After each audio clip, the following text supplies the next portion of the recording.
कहाँ गया तुम्हारा वो बुलंदियों का जुनून, कहाँ गया तुम्हारा वो बुलंदियों का जुनून, बुझे बुझे से शरारो कोई तो बात करो। आप देख रहे हैं खास बात इंडिया। मैं हूं संजय सिन्हा। आप तमाम दर्शकों का इस न्यूज बुलेटिन में बहुत बहुत स्वागत है। बात करते हैं उत्तर प्रदेश की। उत्तर प्रदेश में विधानसभा चुनाव को लेकर सरगर्मी काफी तेज हो गई है। हर रोज नए नए समीकरण बन रहे हैं, नए नए समीकरण बन रहे हैं और समीकरण बदल रहे हैं। आपको बता दूं कि जाने माने कांग्रेस के नेता और पूर्व केंद्रीय मंत्री आरपीएन सिंह आज भारतीय जनता पार्टी में शामिल हो गए। उन्होंने अपना इस्तीफा कांग्रेस के हाईकमान को भेज दिया है। कांग्रेस की सुप्रीमो सोनिया गांधी को अपना इस्तीफा भेज दिया है और आज उन्होंने भाजपा ज्वाइन कर लिया है। हो सकता है पडरौना से स्वामी प्रसाद मौर्य के साथ इनकी टक्कर हो। स्वामी प्रसाद मौर्य पहले भाजपा में थे और उसके बाद सपा में शामिल हो गए और पडरौना से सपा ने उन्हें टिकट दिया है। हो सकता है भारतीय जनता पार्टी की तरफ से आरपीएन सिंह को वहां से स्वामी प्रसाद मौर्य की टक्कर में उतारा जाए, उनके अपोजिशन में इन्हें उतारा जाए। आइए देखते हैं कि क्या कहना है आरपीएन सिंह का। सर, मैं राजनीति में मैं ही अकेला राजनीति में हूँ। मैं जो भी पार्टी मुझे दिशा निर्देश देगी, जो भी काम देगी, उसको जरूर करूँगा।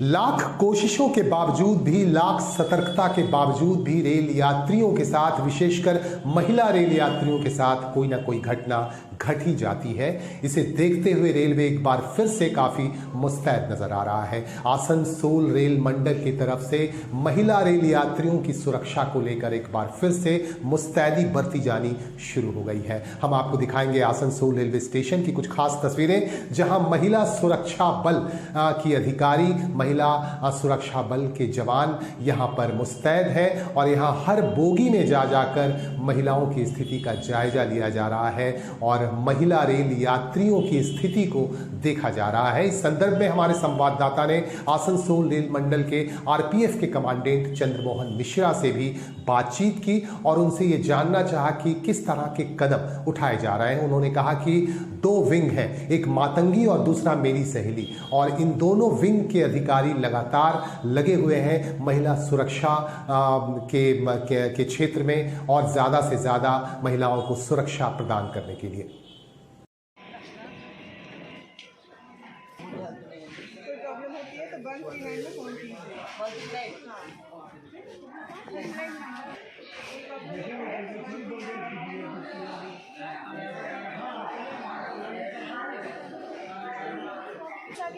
रेल मदद भी है, उसमें कर सकते हैं। हाँ, तो क्या लगा नहीं है ना? अच्छा लगा कि लगता है, एंगेज हो जाता है ना हमारा आदमी। 2-3 बार लगाने से आप थोड़ा सा 2-4 बार लगाइएगा, ठीक है? वही प्रॉब्लम था, मैं बताने भी वाली थी। बिल्कुल। लेकिन आप डरिए मत। हाँ डरिए मत। अब बढ़ जाइए।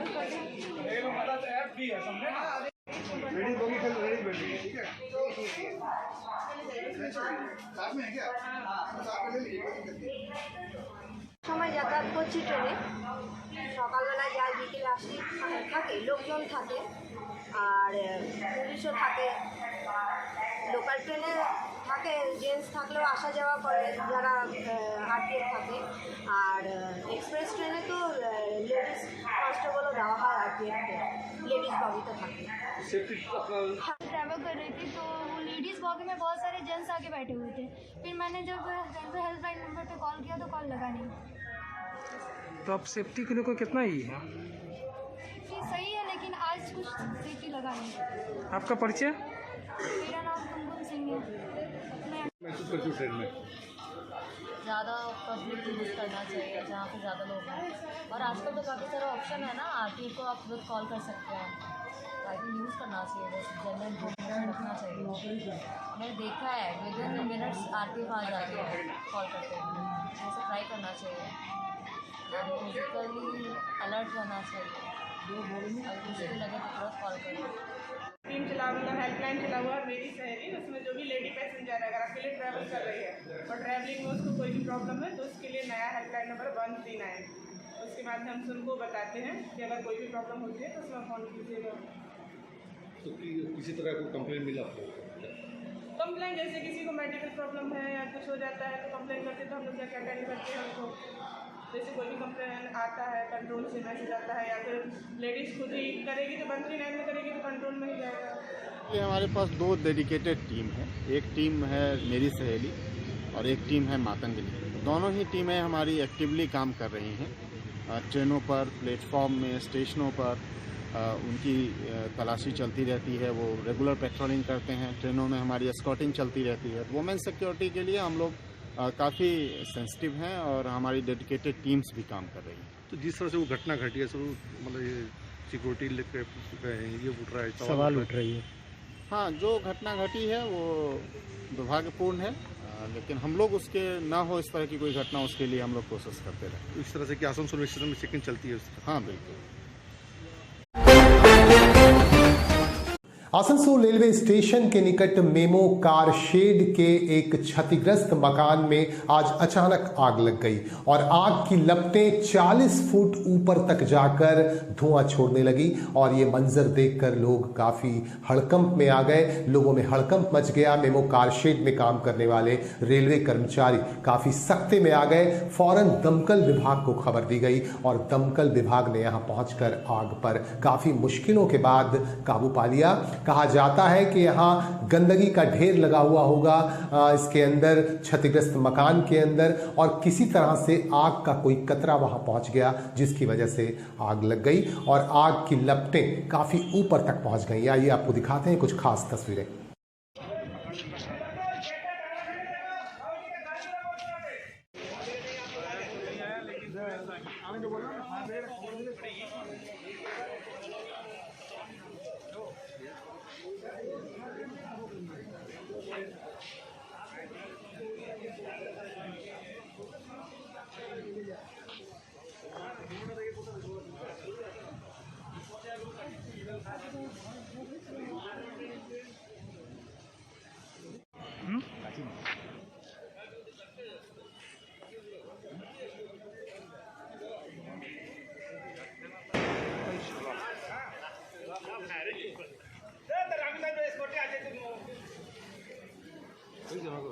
हाँ हाँ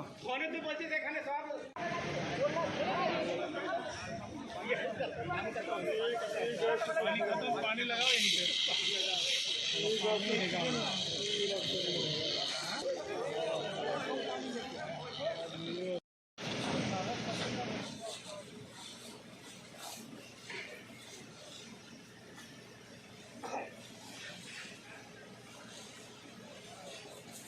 लोकल स्टेट में तो आगे लगने का खबर मिला। खबर मिलने के साथ साथ हम लोग आसनसोल फायर ब्रिगेड से फायर को हम लोग पहुँच चुके हैं। इस जगह में देख पा रहे हैं कुछ वेस्टेज ड्राम में भी यूज़ किया हुआ ऑयल या फिर बगैर ऑयल आर्टिकल्स है, उसमें आगे लगने से धुआं का बहुत सृष्टि हुआ है। तो फायर को हम लोग ऑलरेडी अरेस्ट कर चुके हैं फायर को, और फायर एक्सटिंग्विश चल रहा है। यहाँ से फायर अभी तो शेड में या फिर कहीं भी फैलने के कोई आशा नहीं है। हम लोग अभी फायर को कुछ देर किस तरह से आग था ये सर? जी, आग कैसा थी? आग ये ऑयल फायर था, ऑयल बेस्ड फायर था। आपका नाम क्या? मैं देवान पोद्दार, उसी आसनसोल फायर स्टेशन। आज नेशनल वोटर्स डे है। नेशनल वोटर्स डे के मौके पर देश भर में कई तरह के कार्यक्रम किए गए और नए मतदाताओं को जागरूक किया गया। आज आसनसोल में भी एक कार्यक्रम का आयोजन किया गया और इस मौके पर पश्चिम बर्धमान जिले के जिलाधिकारी भी खास तौर से मौजूद थे। इनकी देखरेख में और अधिकारी यहाँ मौजूद थे। इन सब की देखरेख में, इन सब की उपस्थिति में ये कार्यक्रम हुआ और यहाँ नए मतदाताओं को काफ़ी अप्रिशिएट किया गया, काफ़ी प्रेरित किया गया।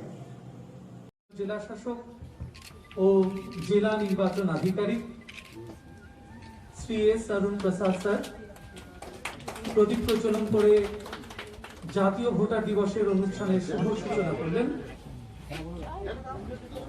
ম্যাজিস্ট্রেটদেরকে রিকোয়েস্ট করবো একটু কাইন্ডলি ধরনের পুরস্কার ইত্যাদি দেওয়া হয়েছে। কৌস্তব ভৌমিক মাননীয় জেলা শাসক স্যার শ্রী এস অরুণ প্রসাদ কৌস্তবের হাতে একটি কার্ড তুলে দিচ্ছেন। নতুন ভোটার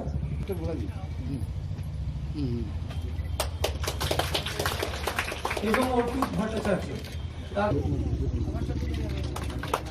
এছাড়া যে পূর্ণ আস্থা রেখে এতদ দ্বারা অঙ্গীকার করছি যে নির্বাচনের ঊর্ধ্বে তুলে ধরব এবং প্রত্যেক নির্বাচন তারপর এই আরো সাহেবরা সবাই প্রথম আমি সবার একটা ধন্যবাদ জানাই আজকে অনুষ্ঠানে উপস্থিত থাকার জন্য। আজকে এই অনুষ্ঠান আজকে এটা 10th আমাদের ন্যাশনাল ভোটার্স ডে এবং আজকে যা দিনের গুরুত্বটা আছে সেটা হচ্ছে আমাদের যা special summary division of electoral rolls হয়, যেখানে আমরা ফর্ম 6, ফর্ম 7, ফর্ম 8, 8A ভরে যা ইলেকট্রাল রোল আছে তার একটা যে পালনটা করা হচ্ছে এটা প্রত্যেক বছরই আপনারা জানেন 25শে জানুয়ারি এটা পালন করা হয়। আমরা 5 বছরের অন্তরে অন্তরে যেমন ইলেকশনটা হয়, কিন্তু ইলেকশন 5 বছরের অন্তরে করার জন্য একটা কাজ আছে যেটা আমাদেরকে বছরের পর বছর দিনের পর দিনের করতে হয়। সেটা কিন্তু আমাদের যে ইলেকশন যে মিশনারি আছে, বিশেষ করে আমাদের যে বুথ লেভেল যারা আছে, বুথ লেভেলের যে কর্মী যারা আছে তারা কিন্তু বেশিরভাগই। आपको क्या लगता है किसका समर्थन कर रहे हैं? यहाँ पर आपको टीएमसी भी है, बीजेपी भी है और राय। सर क्या नाम है आप? कितना नंबर वार्ड में रहते हैं? तो क्या लग रहा है इस बार कैंडिडेट यहाँ के आपको है टीएमसी का अख्तर हुसैन निर्दलीय है, क्या लग रहा है इस बार किसके साथ आप? अख्तर हुसैन जब यहाँ पर पार्षद थे 5 साल, उन्होंने क्या कार्य यहाँ पर किया, कार्य कैसा किया? देखिए कम बेसी काम तो चलते रहता है, लेकिन 24 घंटा ये मैंने हाजिर रहता है। कोई भी आदमी जाता है 12 बजे रात को, 1 बजे रात को हाजिर। इसका ये सबसे बड़ा गुडविल यही है, सबसे बड़ा। ठीक है, आपको हॉस्पिटल ले जाना, ये वो अनाप शनाप अपना गाड़ी में तेल भर के पहुंचा देते, जो होना है वो होगा, बात का बात है, लेकिन 24 घंटा हाजिर रहता है। तो और जो है यहाँ पर समस्या जो अभी तक जो क्या लगता है? समस्या का देखिए सबसे बड़ा यहाँ प्रॉब्लम था पानी का, वो एकदम हल हो गया। ठीक है, बिजली भी फर्स्ट क्लास है। ठीक है, नाली उली करीब करीब सब कुछ साफ सब सफाई ठीक है। रोड का जो मामला ये टूटा फूटा था, ये इलेक्शन में सब सही हो जाएगा और कोई समस्या है भी नहीं। देखिए अभी होता क्या है कि जब आदमी कोई भी प्रॉब्लम में पड़े हॉस्पिटल ये वो काउंसलर मिल जाए, ये 24 घंटा अवेलेबल है, इसमें ये खूबी है। जो अपोजिशन पार्टी है यहाँ पर, निर्दलीय में यहाँ अपोजिशन जो भी पार्टी है, देखिए उसके मुकाबला में नहीं कोई काम कर सकेगा। उनका कहना है, उन लोगों का कहना है अपोजिशन का कि यहाँ पर जो है इनके जब ये काउंसलर थे तो किसी तरह का यहाँ पर काम नहीं हुआ। नहीं, काम तो देखिए काम तो सब सामने है, समझे। घर घर नल लग गया, बिजली फर्स्ट क्लास है, बोले का मतलब कोई छोटा मोटा काम ये वो नाम होते रहता है। अब कोई बहुत बड़ा समस्या लेके चला गया तो बहुत दिक्कत है, लेकिन करीब करीब 90% हल कर देता है। आप लोग समर्थन अख्तर के साथ। अरे सब तो अख्तर के साथ। क्या नाम है आपका? क्या नाम? मोहम्मद रशीद। कितना नंबर वार्ड आता है? 65 नंबर। किस ये जहाँ पर हम खड़े हैं, क्या जगह का नाम क्या है? ये रैंक। तो आप किसको समर्थन कर रहे हैं? हम लोग तो अख्तर को ही समर्थन करते हैं, वो किसी भी पार्टी से हो उसी का समर्थन करते हैं। 2 बजे रात में भी जाकर के दरवाजा खटखटा दो तो कोई भी काम होता है तो वो कर देते हैं। मतलब उनके तरफ से काफी काम यहाँ पर हुआ है, काफी काम उनके समर्थन, काफी काम नहीं बल्कि 90% काम हुआ है, 10% तो वैसे भी होना बहुत मुश्किल हो जाता है। हुसैन ने लड़ा और उसको हम लोग समर्थन किया और आज टीएमसी ने उनको टिकट दिया है और यहाँ से वो प्रत्याशी हैं 65 नंबर वार्ड से अख्तर हुसैन। तो आज हम उनके साथ हैं और किसी तरह का भी कार्य हो, काम हो, चाहे रात हो या दिन हो, वो हमारे पास में रहते हैं और हमारा काम जो है वो करते हैं, कभी ना नहीं करते, किसी भी तरह का काम हो। और अपनी गाड़ी को भेजते हैं, किसी भी जरूरत हो तो अपनी गाड़ी से भेजते हैं लोगों को और बोलते हैं कि जाओ इस काम को किया जाए। तो आपने अभी जनता की राय सुनी, जनता पूरी जो है अख्तर हुसैन के साथ है और कह रहे हैं कि हमारा यहाँ का अगर एक ही नेता है कोई भी है तो अख्तर हुसैन है, और कोई भी विरोधी पार्टी जो भी अपोजिशन है उससे उनको हम लोग कोई फर्क नहीं पड़ने वाला। आसनसोल म्युनिसिपल कॉरपोरेशन का चुनाव 12 फरवरी को होना है। इसे देखते हुए जनता की राय भी बेहद जरूरी है। हमारे संवाददाता वसीम खान ने कुल्टी की जनता से बातचीत की और उनसे उनका राय लिया। नमस्कार, आदाब, आप देख रहे हैं खास बात इंडिया, मैं वसीम खान। आज हम आसनसोल नगर निगम के 65 नंबर वार्ड रहीमपुरा जो इस क्षेत्र वार्ड का इलाका पड़ता है रहीमपुरा, वहाँ पर हम खड़े हैं और आज हम जानेंगे यहाँ की जनता से, आम जनता से, कि उनका जो है क्या बोलना है और यहाँ पर 5 साल का क्या कार्यकाल यहाँ पर हुआ है। यहाँ पर आपको टीएमसी के प्रत्याशी भी हैं और यहाँ निर्दलीय प्रत्याशी भी हैं, सीपीएम के प्रत्याशी हैं। तो जनता की हम आज राय जानते हैं कि जनता क्या बोलती है, किसको यहाँ से विजय बनाना चाहती है। क्या होगी आपको बोलना? मोहम्मद कलीम। आप कहाँ रहते हैं? हम तो रहते हैं नजीदिया पारा। तो आप जो है इस 65 नंबर वार्ड में रहते हैं? तो जी हाँ। तो क्या आपका क्या राय है, क्या मसला इस बार जो चुनाव है, नगर निगम चुनाव 12 तारीख को है, तो आपको क्या लगता है किसको आप समर्थन दे रहे हैं? ऐसे तो अख्तर हुसैन सब सही है, बाकी और सब सही नहीं। इससे पहले भी यहाँ पर अख्तर हुसैन 5 साल के टीएमसी के नेता थे, काउंसलर रह चुके हैं। तो आपके वार्ड में 65 नंबर वार्ड में किस तरह का कार्यकाल उनके काउंसलर रहने पर हुआ? नहीं वो तो हमारे जितने भी है सब आज तक जो है वो सब सही नहीं है। अख्तर हुसैन जो है ना ये हम लोग का सही है, सही है, काम का भी आदमी है। बाकी आइए और जो है और कुछ लोगों से हम जो है बात करते हैं और क्या उनकी राय क्या है, मैं उनको वो भी आपको मैं दिखाता हूँ। मैडम क्या नाम है आपका? आप कितना नंबर वार्ड में रहते हैं? तो क्या लगता है इस बार जो है यहाँ से जो है टिकट मिला है अख्तर हुसैन को, टीएमसी के कैंडिडेट है और भी यहाँ के प्रत्याशी हैं कैंडिडेट है, लेकिन हम लोग के लिए आप किसको समर्थन दे रही हैं, किसको वोट दीजिएगा? मैं ममता दीदी को दीजिए, तो माने यहाँ के जो कैंडिडेट टीएमसी के हैं। तो आप 5 साल में यहाँ पर क्या कार्य उनके तरफ से हुआ जो तो यहाँ देखिए, यहाँ पानी का बहुत दिक्कत था। पानी हम लोग के लिए बहुत अच्छा काम हुआ है, पानी आ गया है। और ये रोड भी बन ही जाएगा इलेक्शन के बाद, पानी का वजह से थोड़ा सा ही हो गया है। और क्या आपको प्रॉब्लम लगता है आपके 65 नंबर वार्ड में अभी तक है जो जिसको मामला को समाधान सॉल्व नहीं किया गया? ऐसे तो बहुत ऐसा काम हुआ है, ऐसा कोई बात नहीं है, बहुत ऐसा काम हुआ है और फिर बाकी जो होगा। तो आप समर्थन किसको कर रही हैं? या क्या नाम आपका?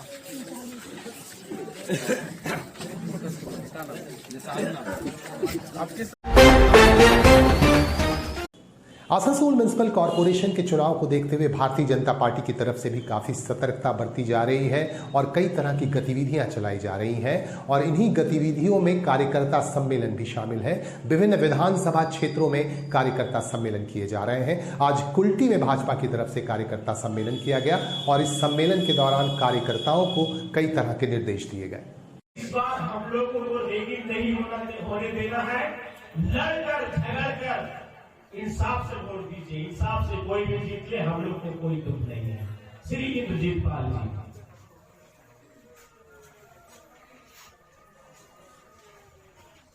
धन्यवाद।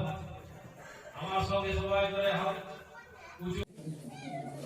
মঞ্চে উপস্থিত আমাদের আসানসোল জেলার সচিব রামানন্দ পাঠক মহাশয়, উপস্থিত জেলা নেত্রী প্রিয়ঙ্কা दी, উপস্থিত আমাদের এই মণ্ডলের সহসভাপতি পিন্টু কুমার, উপস্থিত আমাদের এই ওয়ার্ডের প্রত্যাশী এবং भागलपुर के खलीफाबाद में नवसृजन संघर्ष समिति की तरफ से जननायक कर्पूरी ठाकुर की जयंती के मौके पर एक कार्यक्रम का आयोजन किया गया और इस कार्यक्रम को नेतृत्व दे रहे थे जाने माने समाज सेवी कुणाल सिंह। इनकी देखरेख में यहां कार्यक्रम हुआ और इस मौके पर कुणाल सिंह ने अपने सहयोगियों के साथ जरूरतमंदों में कंबल भी बांटे और उन्होंने कहा कि उनका लक्ष्य है कि गरीबों तक जरूरत की चीजें पहुंचे और जरूरतमंदों तक जरूरत की तमाम चीजें पहुंचाई जा सकें। इस तरह की बातें कही कुणाल सिंह ने। इस मौके पर और भी कई समाज सेवी मौजूद थे। सबकी मौजूदगी में ये कार्यक्रम कार्य करने का प्रयास कर रहे हैं। जो नीचे दबे कुचले वर्ग के लोग हैं, वंचित समाज के लोग हैं, उन लोगों के बीच जो कार्य होनी चाहिए वो कार्य उन्होंने करने का भरपूर प्रयास किया। जो आज यह रूप में इस रूप में दिखाई पड़ रहा है, मुझे लगता है कहने की आवश्यकता नहीं है। ये प्रसाद ये जगह यह साबित करता है कि खासकर जनजीवन जिन्हें हम लोग जननायक कर्पूरी ठाकुर कहा करते हैं, इसकी जयंती खास करके हमारे कर्पूरी ठाकुर बिहार के दबे कुचले वर्ग के एक सिंबल है, एक संकेत है। यदि मैं ये कहूँ के अवसर पर क्या संदेश देना चाह रहे हैं और क्या कार्यक्रम है? आज हम लोग जननायक कर्पूरी ठाकुर जी का जयंती मना रहे हैं, 98वां जयंती है, जिन्होंने हमें लड़ना सिखाया, संघर्ष करना सिखाया और हमें बताया कि हम भी लड़ सकते हैं, एक आम आदमी भी सत्ता पा सकता है। उन्होंने हमें सिखाया। उन्होंने अंग्रेजी हुकूमत के खिलाफ बहुत अच्छी बात की और हम लोगों को शक्ति दिया। उन्होंने अंग्रेजी हुकूमत के सामने ये कहा था, हमारी इतनी आबादी है, अगर हम फूंक दें तो अंग्रेजी शासन जो है तबाह हो जाएगी हमारी सिर्फ फूंक से। और उन्होंने हमें लड़ना सिखाया कि हम कमजोर नहीं है। उन्होंने हमें बताया कि लड़ना है तो अड़ना सीखो और जीना है तो मरना सीखो। और इसी के साथ हम लोग इनकी काफी हम लोग उनका अपना आदर्श मानते हुए हम लोग संघर्ष समिति, नव सृजन संघर्ष समिति उनकी पुण्यतिथि मना रहे हैं। और हम लोग आज उनके जयंती मना रहे हैं। उनकी जयंती के शुभ अवसर पर हम लोग आज कंबल वितरण का आयोजन रखे हैं। जय हिंद, जय भारत।